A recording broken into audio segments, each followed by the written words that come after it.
Hello दोस्तों, कैसे हो आप सब? आई होप स्वस्थ होंगे, मस्त होंगे।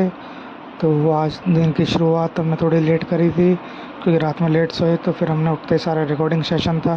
तो सबसे पहले हमने निमिषा मैम की एडिटोरियल क्लासेस करी, जिसमें कि वोकैब और वो सब था। फिर उसके बाद फिर हमने उस सर के करंट अफेयर की क्लास 2x पे करके देखी, क्योंकि हमारे पास टाइम ज़्यादा नहीं था, क्योंकि टाइम बहुत तो हमने यूटिलाइज़ कर लिया था। आज लेट स्टडी शुरू करी थी, तो फिर उसके बाद फिर हमने मैम का परफेक्शन क्लास में आ गए। परफेक्शन क्लास भी मैम आजकल 1 घंटे के आसपास लेने लग गई हैं, तो उसको हमने 1.5 पे करके देख लिया, तो वो 45 मिनट्स के अंदर ही कवर हो गई थी। तो इसमें क्वेश्चंस थे, हम डायरेक्ट क्वेश्चंस पे आ रहे थे, पढ़ पढ़ के क्वेश्चन सॉल्व करे। उसके बाद फिर हमने ब्रेकफास्ट करा, उसके बाद फिर हम सर की क्लास में आ गए, जो कि रेशियो प्रोपोर्शन की क्लास 4th 5th थी, जो जिसको हमने 2x मोड पे करके सारा सॉल्व करे हैं क्वेश्चन वापस से रिपीटेड मोड में।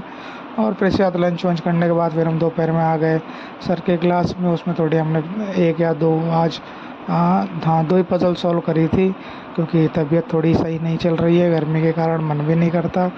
फिर हमने आज सोचा कि बहुत दिन हो गए हमको सर से डीआई पढ़ते हुए, तो आज सर से ही पढ़ लेते हैं। तो फिर हमने आशीष सर की डीआई करी। फिर उसके बाद हम रीजनिंग का हमारा एक ये टॉपिक था जिसको भी कवर करना था हमें, तो वो हमने हमको सर की क्लास से वो टॉपिक भी कवर कर लिया। और फिर लास्ट में सर ने एक आज क्वेश्चंस करवाए थे 30+ क्वेश्चंस नंबर सीरीज़ के, तो वो हम करके हम और फिर रात में हम सो गए। चलिए दोस्तों, मिलते हैं कल। Thank you so much.